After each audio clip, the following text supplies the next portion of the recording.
Good afternoon, ladies and gentlemen. Welcome back to another episode here on African Confessions. The following story that you are going to be listening to, it was sent to me by one of our admins, and the message reads like this. Morning, Brother Nashi. I need your assistance. If there is anyone who can assist me, please help me.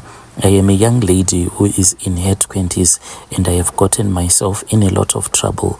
I wish that there was a way that I could reverse these rituals that I ended up doing, but unfortunately at the place where I went to, like this Sangoma that I visited, when I consulted with that Sangoma, then the Sangoma said that there is nothing that can be done.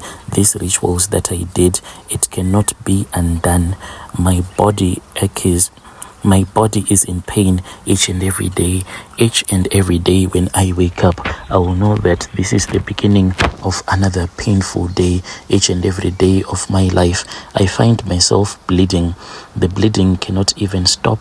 And if it was the bleeding only, I'll say that at least maybe that is far much better. But this bleeding, it is always accompanied by pain, and I do not know how to stop this pain. I am in pain as if there is something that is moving in my body. Sometimes I feel so much dizziness, and when I went to the hospital, they told me that it is all because of the way that I am losing blood constantly. That is the reason as to why I am feeling dizzy. There is not a lot of blood in my body. They kept me in the hospital until they had to discharge me. This was when they could not find anything that was wrong with me. My brother, I was always put on a drip, and there was always blood that was being pumped.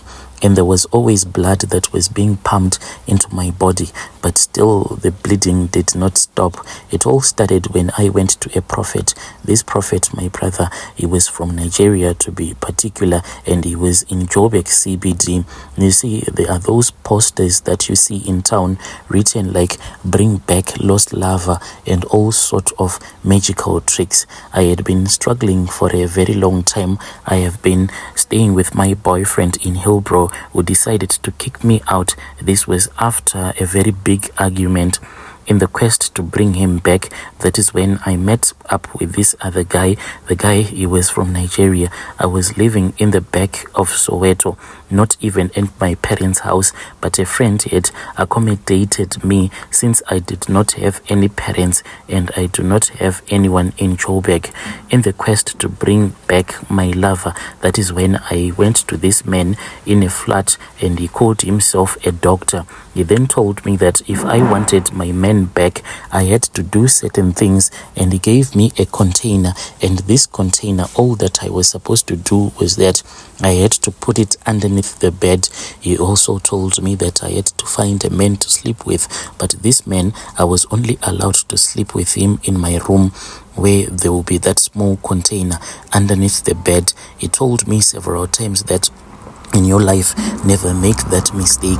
As long as you be using my charms, and as long as you are still under the protection of my shrine, always keep this small container underneath the bed. And you know, like the way that they talk, sometimes you can miss what they are trying to say, but this thing, they tried to tell me to keep this rule no matter what. I was desperate, my brother. All that I wanted was my man back. I could not imagine life without him, but common sense did not kick in.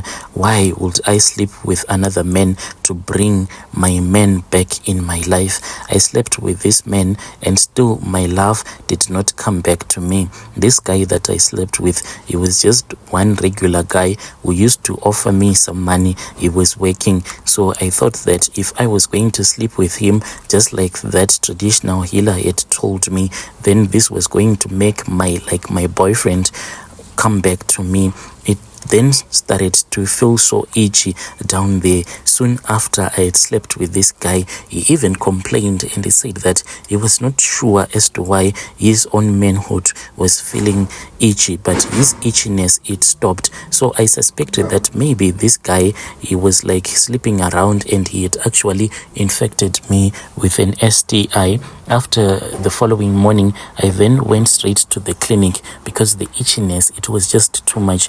Whilst I was at the clinic, that was when I was given some cream and they told me that I had yeast infection. So I rubbed that cream for 7 days until that small bottle of cream was finished. When I was okay, when I had recovered, I then went back to that Nigerian guy and I told him that this is what had happened to me. He said that, okay, this thing that you are saying that has happened to you, they did start when you had that container opened up.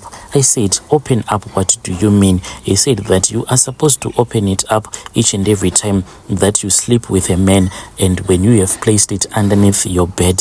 So my brother, I then returned back home. I had to do it again, and this time around it was just too painful for me because that small itchiness, it was still there but not quite a lot. And whenever I would feel like I want to make love, then I would feel some pain. This time around, it was on a Friday night. I then spoke with that guy again and I told him that I wanted us to hang around. He said, okay, first let us go and drink some beer. So we then went and we ended up drinking some beer, and when I was drunk, that was when this guy managed to convince me to sleep in his house.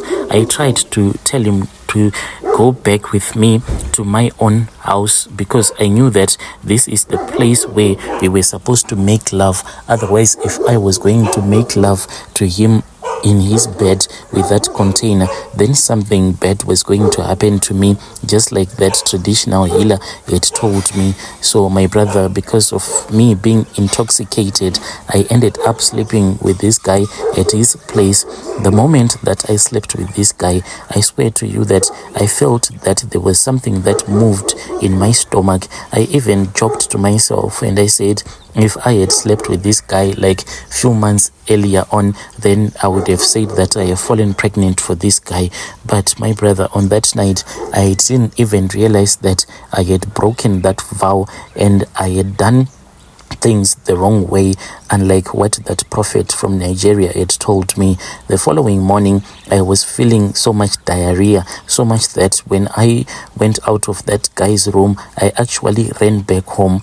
And when I went back home, after going to the toilet, there was a thought that crossed through my mind, and this thought was like, why don't you check that container? And I swear to you, my brother, that when I had this thought that crossed through my mind, it was actually with that Western African accent.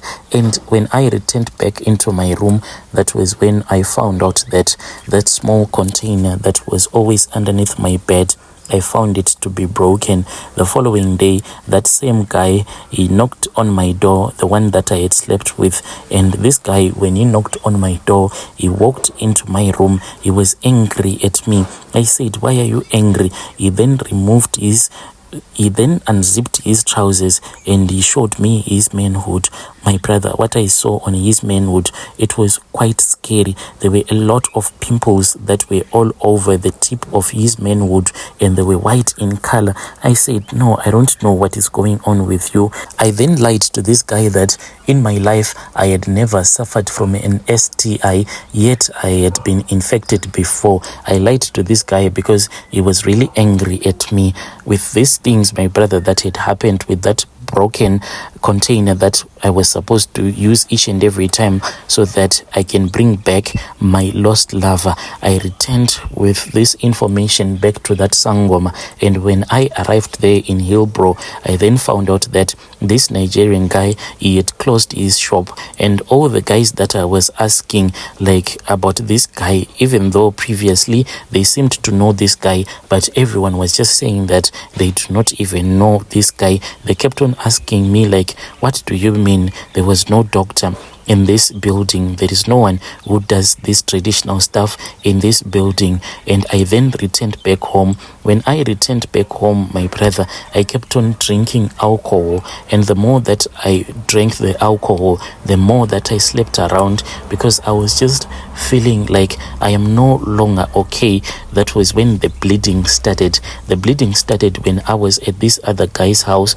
This guy had picked me up at this other place where I was drinking beer. So I was with him. This guy, throughout the night, he was the one who had been buying the beer. And when it was time for me to go home, he said, no, I am going with you. Then we ended up going to his place. And when we were sleeping, my brother, this guy, he started beating me up. And the way that he beat me up, he was like, so you drank my beer even though you knew that you are on your periods? I said, no, I am not on my periods. And when he kept on beating me up, I then saw that I had messed up his bed. There was blood all over the place. This guy beat me up so much that I had to run away from his place. This was somewhere around 4 a.m. when it happened. I returned back home, my brother, and I found out that the bleeding was not stopping. Like the first time when I found out that I was bleeding, I thought that it was going to stop. But now, my brother, many months later, this bleeding is still going on. I have been using like your sanitary pads, but these sanitary pads that I use, sometimes it can only last for about an hour. Then it will be so heavy with blood and you won't be able to use it. And I have to wear another sanitary pad. And currently I am not working. There is someone who has been assisting me. Church is the one that has been donating these sanitary pads for me. But as for their prayers seem not to be working for me because I am still suffering still. Yo, dear listeners, right there was a message that was forwarded to me by one of our admins. Strange things do happen in this world.